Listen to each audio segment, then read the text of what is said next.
Bon David, 2026, est-ce qu'elle sera aussi belle que 2025, selon toi? J'espère. Je pense que 2025 pour l'équipe, il a fait très bien. Les deux Français qu'il a dans l'équipe, il a fait très bien.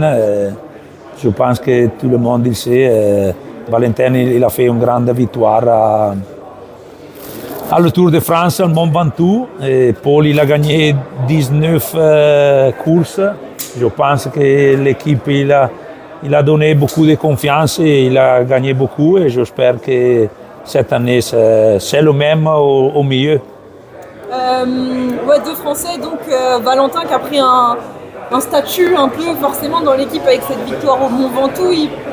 Ce sera quoi son rôle cette année dans l'équipe? On a l'impression qu'avec le départ de Remco, du coup, ça laisse aussi de la place à plus de coureurs. Oui. Remco c'est parti. Les autres coureurs, il a plus possibilité de gagner les courses. Valentin, il n'a pas gagné seulement le Mont Ventoux, il a gagné aussi à février, il a gagné l'Oman. Et je pense que cette année, il a un an plus d'expérience, c'est un an plus avec nous. Nous, il a beaucoup de confiance. Aujourd'hui, il a annoncé qu'il a signé pour plus d'années. Nous sommes contents. Paul le même. Et je pense que j'espère qu'il va passer rien, que les coureurs sont en condition et après c'est la course qu'il parle.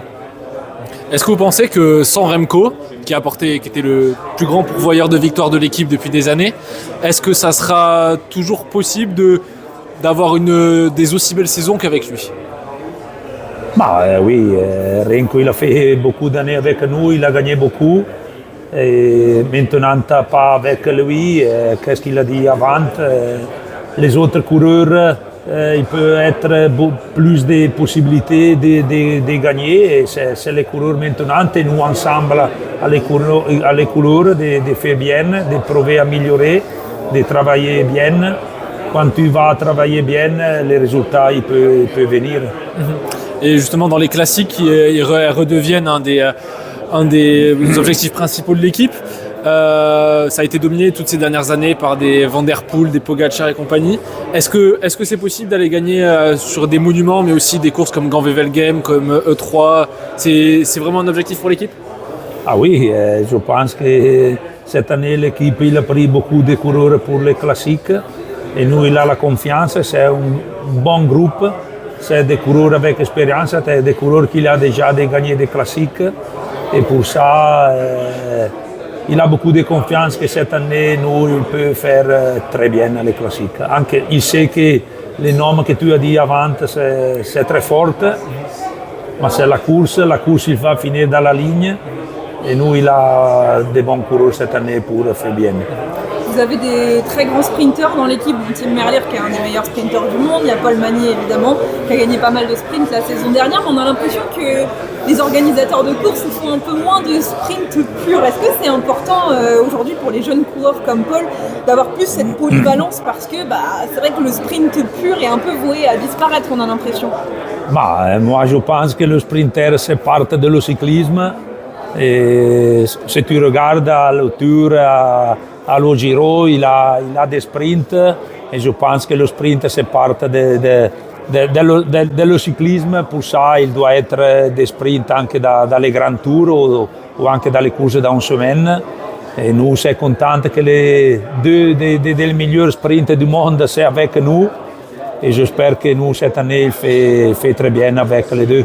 Mais Paul, il se développe un peu sur d'autres choses. Paul, il veut gagner des classiques. Oui, Paul c'est jeune, il a dit anche lui aujourd'hui.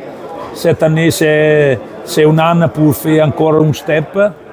Et pourquoi pas, il a des chances pour gagner déjà quelque chose de joli.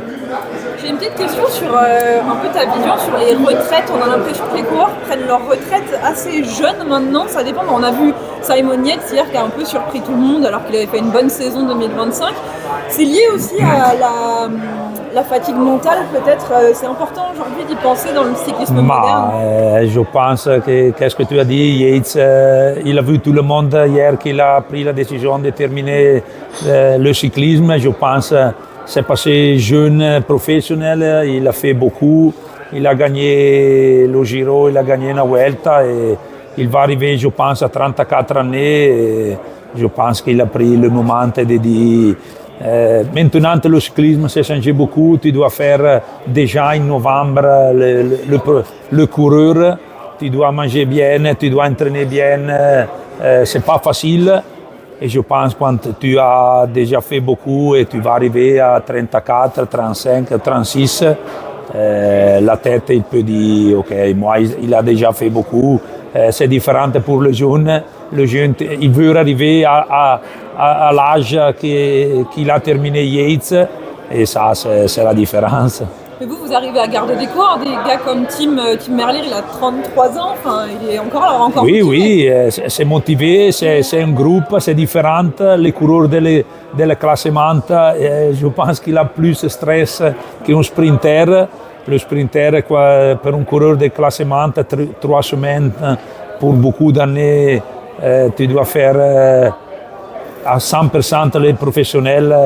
Il arrive un moment que si tu n'as plus la possibilité de faire un entraînement à la matin, tu regardes s'il a le soleil, il a la pluie, s'il a le soleil, tu veux l'appui. Alors je pense que pour la tête, c'est pas facile.